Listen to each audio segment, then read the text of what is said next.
We're going to be looking at Rabbi Singer's video, Why Church Corrupted the Bible to Create a New Covenant. Well, the church did not corrupt the Bible to create a new covenant. Hashem, God himself, said, I am going to bring a new covenant. There's nothing corrupt in what God is saying through Jeremiah. And we're going to be looking at Jeremiah because Rabbi Tovia Singer takes Jeremiah 31, 32 from the original Hebrew scriptures, does not give you the context, does not tell you all the things you need to know that are in that verse so that you can understand what God is saying.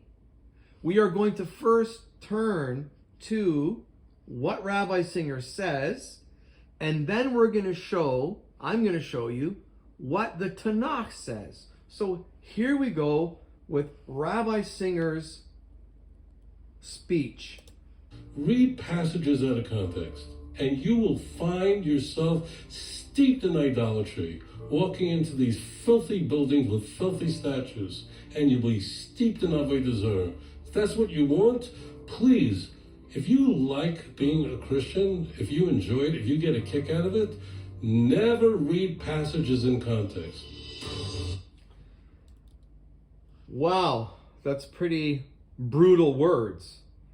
I mean, if I knew somebody who didn't understand the context and was not following what the Tanakh said, I would encourage them to read in context. I wouldn't tell them, stay on your path and keep doing what's wrong. If you like that, do it. No, I am a compassionate man.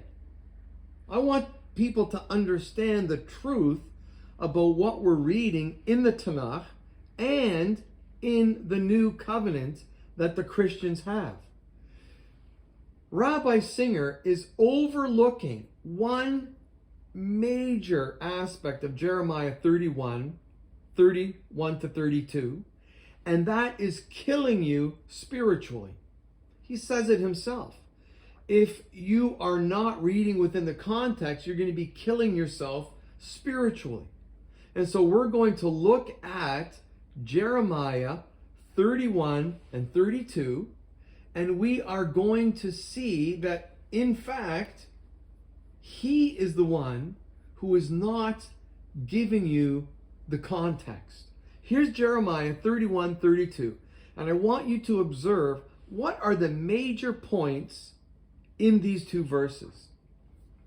Behold, the days come, saith the Lord, that I will make a new covenant with the house of Israel and with the house of Judah, not according to the covenant that I made with their fathers in the day that I took them by the hand to bring them out of the land of Egypt. For as much as they broke my covenant, although I was a Lord over them, says the Lord. That's from the original Hebrew scriptures. And what are the two most important points in these two verses? One, there's going to be a new covenant. And two, it's not going to be like the mosaic covenant. Very important points, don't you think? Let's look at it again. Jeremiah 31, 32, in context from the original Hebrew scriptures. Behold, the days come, saith the Lord, that I will make a new covenant. There we have it. Hashem says, this is going to be something new. It's not going to be a rehash of something old.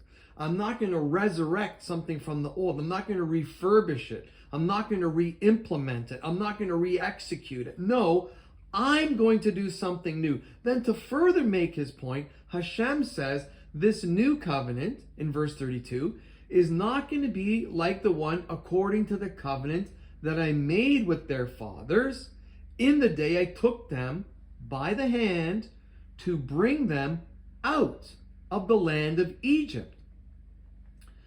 Hashem is talking about the Israelites. He took the Israelites out of slavery from Egypt using Moses, He brings them out of slavery. They cross the Red Sea miraculously. They come to Mount Sinai. Moses goes up the mountain, and Moses receives the law. Sometimes people, summarize that by saying the 10 commandments, but it was more than 10. Moses receives the Mosaic covenant, brings it down to the people, and the people are already sinning, worshiping an idol.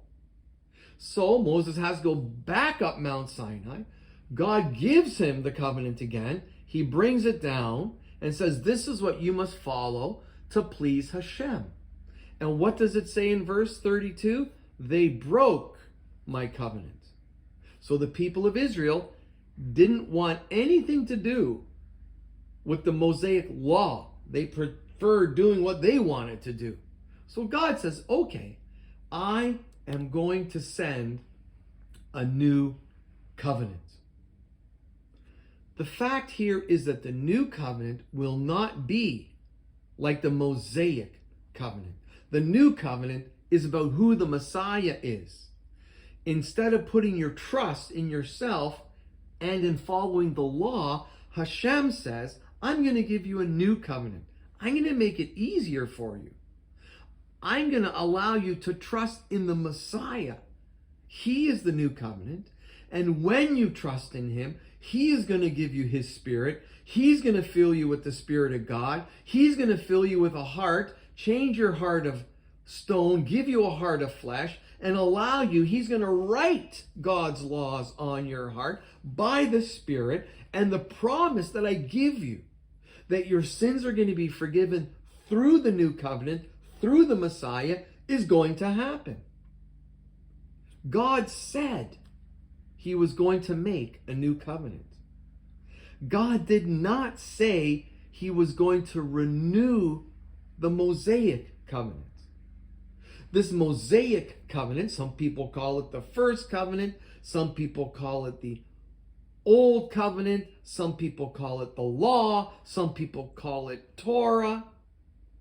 As Shakespeare said, a rose by any other name is still a rose.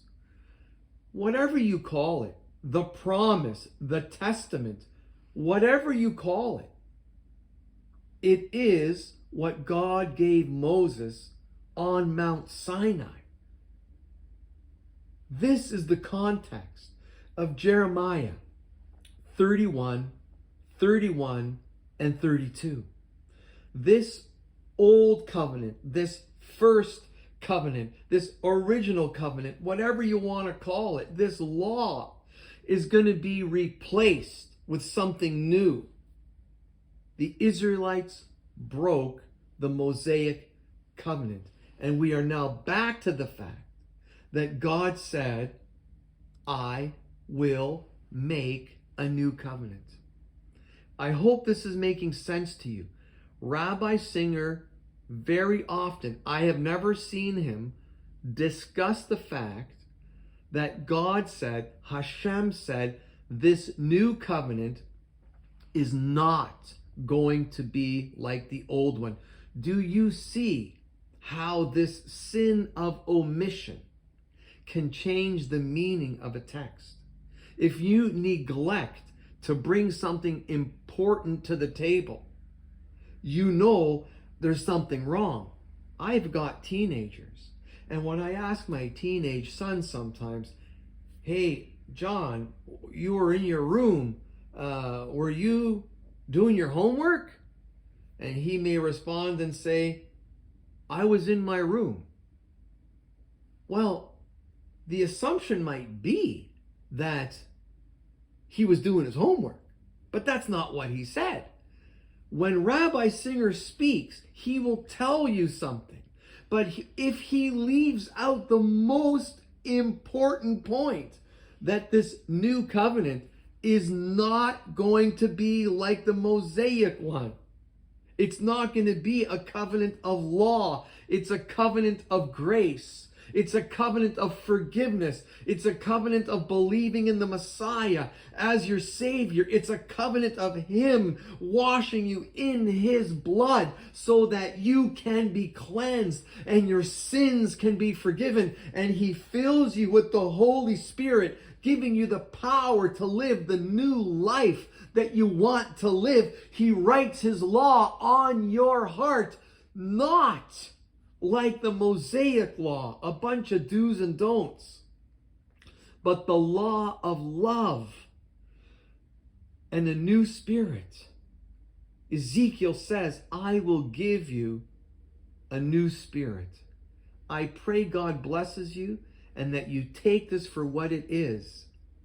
Don't believe someone who's going to neglect and omit and not tell you that Jeremiah 31:32, the whole context is this new covenant is not going to be like the one I gave Moses on Mount Sinai.